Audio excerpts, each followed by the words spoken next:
कुरुक्षेत्र के पिहोवा कस्बे में गौशाला रोड पर मंगलवार शाम के समय गंदे नाले के गटर गुटखा साहब फेंका हुआ पाया गया, जिसके चलते मौके पर सिख समाज के लोग पहुंचे और उन्होंने इसके ऊपर आपत्ति जाहिर की। सूचना मिलने के बाद स्थानीय पुलिस भी मौके पर पहुंची। उनका कहना है कि एक छोटी बच्ची गुटखा साहब लेकर घूम रही थी, तभी एक महिला ने उसको देखा और पूछा कि बेटा ये कहाँ से लेकर आए हो। पास में गुरुद्वारे में जाकर कहा कि यहाँ का गुटखा साहब बाहर लड़की लेकर घूम रही है, लेकिन उसने कहा कि ये हमारा नहीं, लेकिन मामला गंभीर होता देख छोटी बच्ची से पूछताछ करते हैं। तब छोटी बच्ची बताती है कि मैं इसे नाले से उठाई, जो वहां पर देखा तो वहां कई गुटखा साहब पड़े हुए थे और उनके साथ में हनुमान चालीसा और देवी देवताओं की फोटो भी, जिसके चलते सिख समाज के लोगों ने देवी देवता और गुटखा साहब का अपमान देखकर काफी गुस्सा जताया। मौके पर पहुंचे जांच अधिकारी सुनील वत्स का कहना है कि पुलिस को गुटखा साहब नाले में मिलने की सूचना मिली थी, साथ ही में देवी देवताओं की फोटो भी। सीसीटीवी कैमरा चेक किए जाएंगे और तत्वों के हिसाब से कार्यवाही की जाएगी।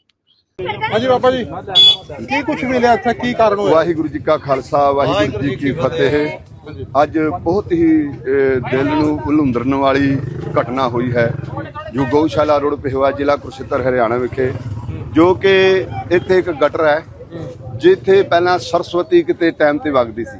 सरस्वती का पानी इत्थों बंद हो चुकिया है।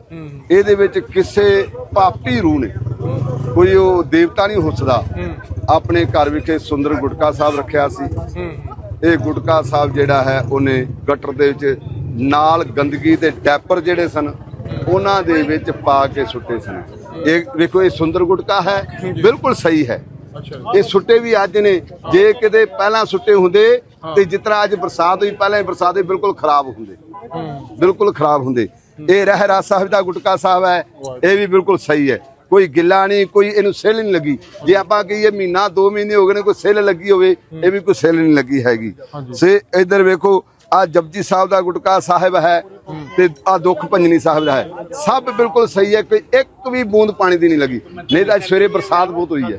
पर जिसने भी एक कर्म किया है उन्हें सख्त तो सख्त सजा मिलनी चाहिए है। असीं प्रशासन तो ये मंग करते हैं कि भाई इत्थों के जिन्ने भी कैमरे खंगाले जान ते सानू इंसाफ मिलना चाहिए। 295 का परचा जिहड़ा है वो कट्टिया जाना चाहिए उसके खिलाफ। जे प्रशासन इसके खिलाफ नहीं कार्रवाई करता फिर जो सिख मर्यादा अनुसार जानू सानू जो भी श्री अकाल तख्त साहब तो या होर इलाके दे सिख कट्ठे करके सानू भावें चौंक ते बहना पई पवांगे।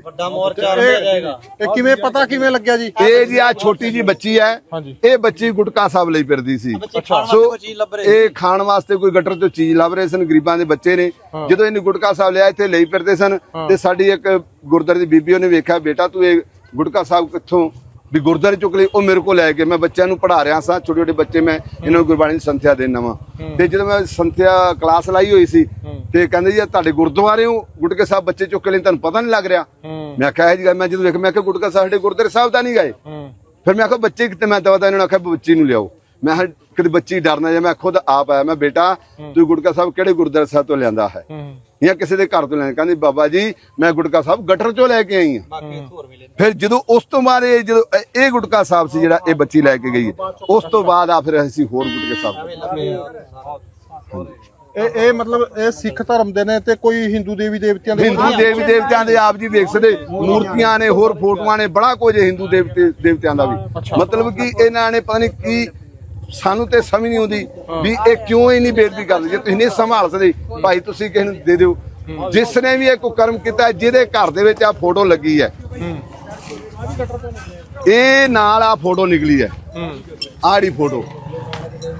हुण जे भाई किसी नूं पता होवे किहदे घर च लगी हो भी दस देवे। आ फोटो सब तो वड्डा सबूत है, ये फोटो नाल निकली है।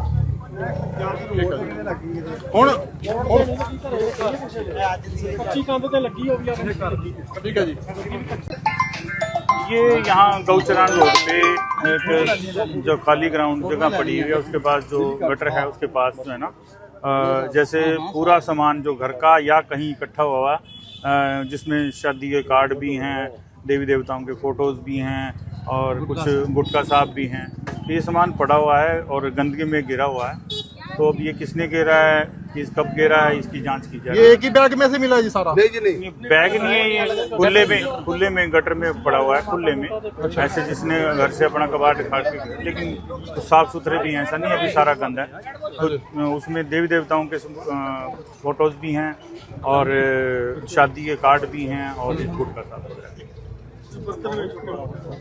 देवी देवताओं के अगर आप नहीं संभाल कर सकते, क्यों लेके जाते हो मूर्तियां घर में? क्यों आप हनुमान चालीसा लेके जाते हो? क्यों रामायण के पाठ लेके जाते हो? फिर पाठ करने का फायदा ही क्या है आपका? भगवान को आपने तो लोगों ने राम खिलौना जाना।